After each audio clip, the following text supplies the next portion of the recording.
I do think the goalkeeper position is another position that's up for grabs. I'm looking at that goalkeeper position, a central midfielder, and someone to play on the right-hand side. A right wing-back. If that's the way you're going to play, the formation, you've got to bring in someone who's going to be your player on the right-hand side. United, man, just throwing away the points again.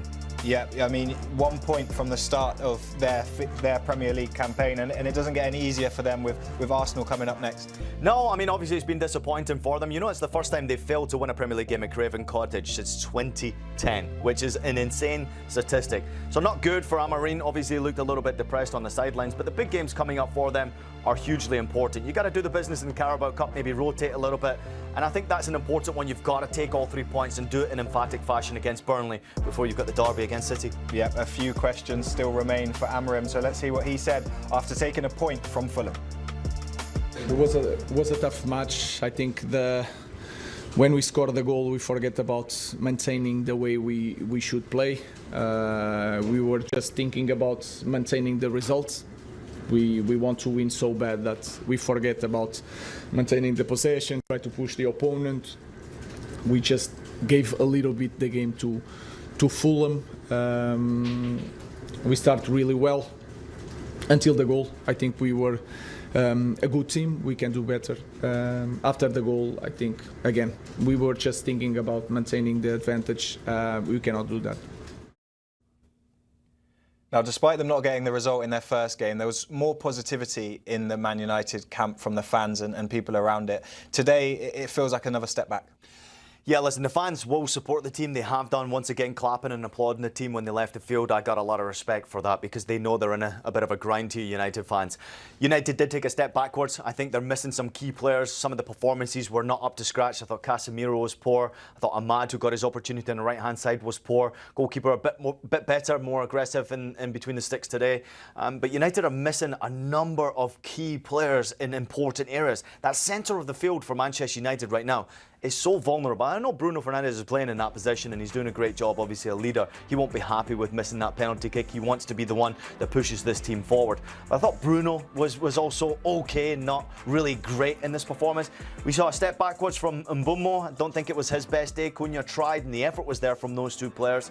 Mason Mount was slightly better than last week, even though I still think he can do a little bit more. Dorgu was okay. I mean, going through the 11, United have got a really strong 11 out there, but they did take a step back as far as the tactical approach. You know, Fulham got back into the game and in many ways they created the better chances in that game, and United maybe just lucky to take the point in the end.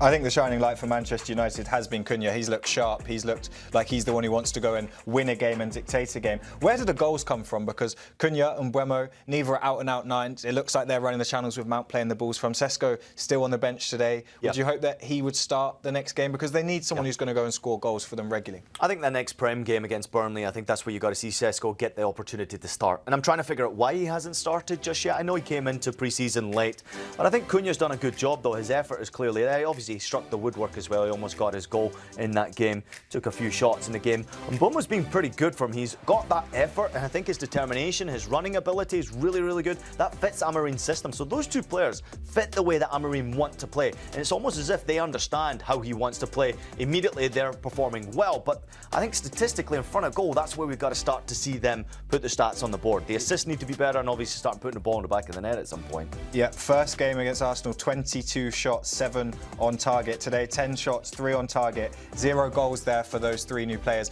Another position that we need to talk about is the goalkeeper position, because he doesn't seem to be strong enough in command in his box. It feels, again, Fulham today targeted the goalkeeper on corners, on set pieces. Yeah. He's made a big decision in swapping goalkeepers, giving the #1 shirt to someone else.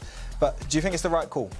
I mean, I don't know if it's the right call or not. It's not as if Onana was blasting us away with terrific performances week in and week out. I think Bayandier's gone in there, didn't do a great performance and kind of embarrassed with the defeat against Arsenal. They probably would not have lost that game had they not made that error. He was a little bit stronger, I felt, in goal today. I thought he had a bit of a presence about him, which I admire. De Ligt's doing very well in front of him, and I like the partnership between De Ligt and Euro. They're starting to look really good together. Don't forget that Euro's a young boy. At one point, you saw Euro obviously head the ball where it was deflected in for United's goal. Moments before that, Lenny Yoro was on the counter-attack and he made an unbelievably last-gasp challenge. It shows the pace of the youngster. He's still only a young boy who's trying to improve and get better after a serious injury. I do think the goalkeeper position is another position that's up for grabs. I'm looking at that goalkeeper position, a central midfielder, and someone to play on the right-hand side. A right wing-back. If that's the way you're going to play, the formation, you've got to bring in someone who's going to be your player on the right-hand side that can really do the job offensively and defensively. Ahmad buzzes around. He's a good player.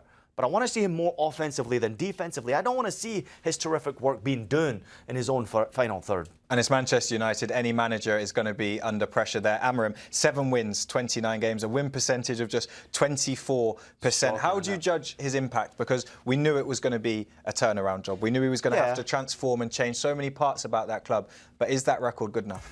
Listen, you can only put the players out there to do a job. You can train them on the training ground. You know, you've been in that position as a player as well, right? When you're out there on the training ground, you're listening to instruction, and sometimes it just doesn't come off in games. Sometimes it just doesn't quite click. I mean, these statistics don't lie. It's been really poor, especially in the Premier League. It's been pretty poor. But performances are moving in the right direction. This is a step back from the performance against Arsenal where they lost. They got a point from where they took a step backwards. So I see that as a positive in some way. But let's not forget that we would be talking about a completely different result had Bruno Fernandes put that penalty kick in the back of the net. I think United would have probably gone on and won 2 or 3-0. But because he missed the penalty kick, and I know he was frustrated with the contact from the referee, you can see him disputing with the referee. He's got to be stronger with that, though, I think. I do agree mentally. But when you're in a vulnerable position, again, you've been there as a player, right? When you're someone who's trying to have the leadership of a group of players to basically push confidence into that group and score goals, the pressure's on his shoulders. Yeah, so he's feeling everything. He's got the technique wrong. We've seen a few penalties. I understand that. Yeah, but he's a penalty kick taker, right? Agreed. His record's good. I understand it. He should step up and score. There's no excuses for that. But I would be pissed off too. If a referee's nudging me before taking my routine step back to take a penalty kick, I wouldn't be happy with that. Just the 5 missed out of 27, a good record and unlucky there for Bruno Fernandes. You mentioned there that they need to bring in and change a few more areas. I'd like to mention Kobbie Mainoo, a player who there was a lot of excitement around, forced himself into the England national team on form, on merit, can't get a game today. No, and Ugarte came on there again in midfield. He was underwhelming once again. I thought he was shocking against Arsenal when he came off the bench, and he wasn't very good in this game as well. I mean, it's disappointing. Obviously, you can see the bench. It's a strong bench that they have, and obviously the youngsters, Mainoo, Heaven, 2 important players, I would imagine, for their future going forward. But then you've got Ugarte, who's trying to get into the 11. I mean, this is a pedigree player, underperforming for you. Šeško has been uninspiring when he's come onto the field as well. There's a lot of players who are just so desperate to try and get onto the starting 11 and make sure they maintain. United just nowhere near the races right now. It's a mountain to climb, right? Because they're second bottom of the Premier League right now. And they've got to start winning games consistently. I don't know if you've ever seen the guy who's grown his hair until United win 5 games in a row. Have you seen that? Yeah. I mean, the guy's hair must be down to his ankles by about now because it's been that long. Of being able to grow my hair that long. If only I could grow hair, it'd be all right. On mountains, Mason Mount's been in, which is great to see. We love that he's got his opportunity. But he's got a really good chance now to go and take a shirt and be a regular under Amorim. Good player. Listen, he's a solid player, but I still want to see more from him, right? Is United a good fit for him? I don't know. That was an interesting move that he decided to go to Manchester United. And he could have gone to multiple clubs, right? But he wanted to go to United because of the dream that he had. I respect that. And the injuries haven't helped him. It's been difficult. Now you're going into a team that's not full of confidence, a manager who's under pressure, and you feel that in the dressing room. You feel that out there on the pitch.